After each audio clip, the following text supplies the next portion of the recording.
welcome to another episode of Drew's Book Reviews.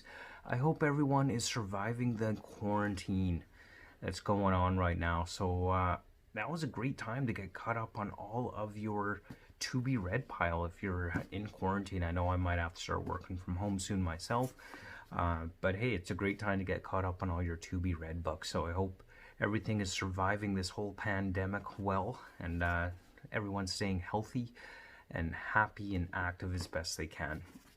So today we are talking about Andrzej Sapkowski's Blood of Elves. So this is The Witcher, book one. So of course there's a popular video game based on this book series, as well as of course the Netflix TV series, which I've already watched, which I really enjoyed. So Blood of Elves is kind of the first book in this whole series, and of course there's the two prequels, The Last Wish and Sword of Destiny, which are kind of a clump of short stories. You can check out the playlist for Andrzej Sapkowski on this channel to check out my reviews on those two particular books. So this one essentially focuses around Princess Ciri and her destiny and her beginnings of learning how to be a witch, essentially. And her heritage and where that's going, and of course the destinies of how Yennefer and Geralt and all that are intertwined into one destiny, and we'll kind of see where that goes. I gotta be honest, when I first read the title Blood of Elves, knowing what I knew of the Witchers and kind of the confrontation and conflict between elves and humans, I was kind of expecting this to be a tale of all war between elves and humans.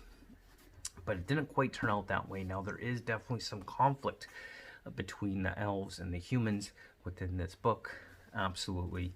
And that kind of seems to be kind of a subplot or backing to the overall story, whereas Blood of Elves does not seem to quite refer to that conflict itself. Don't really want to get into what I'm feeling it's referred to, lest I give any spoilers, but it doesn't seem to be connected to any kind of war with the elves themselves. We'll say more blood, as in family bonds, ties, heritage, seems to be more of what it's referencing. So I'll try to keep that vague. I hope that was vague enough. I don't want to give away any spoilers to what that might be referring to. But I'd say, yeah, I mean, definitely it was a good book. I enjoyed it. It was a great read. Now, this whole world that has been created here, these books don't have a lot in the way of world building, I found. I seem to be focused more on storytelling than world building specifically, which isn't necessarily a bad thing. Some have some great storytelling, some have some great world building, some do both really well, and just kind of depends on the individual author's style. But still definitely enjoying it, especially with the focus around Ciri.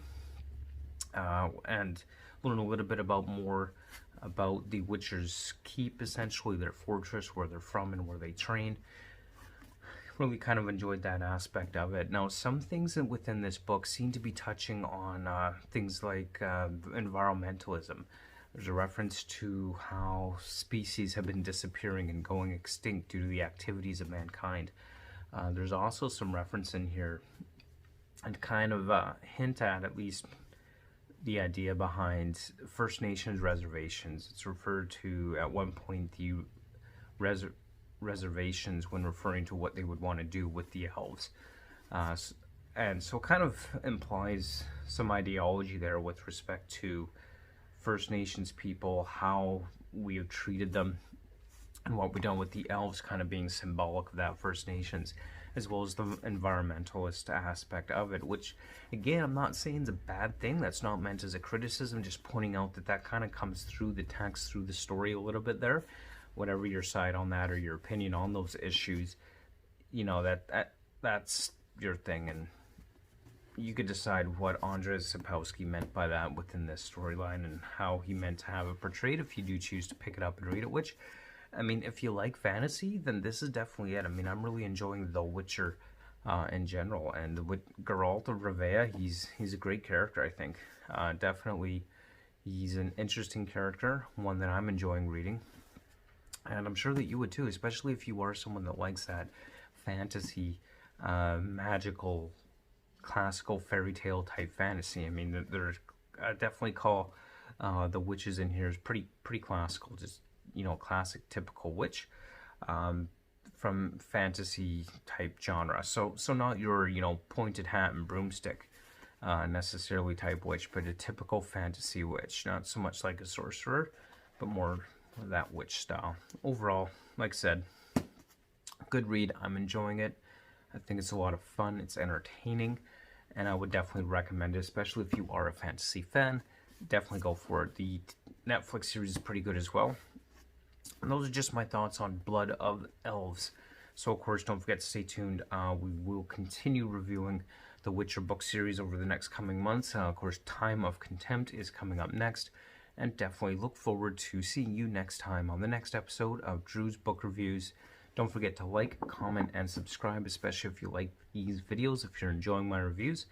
And also, as always, don't forget to keep on reading, and we will see you next time on the next episode of Drew's Book Reviews. Until then, bye.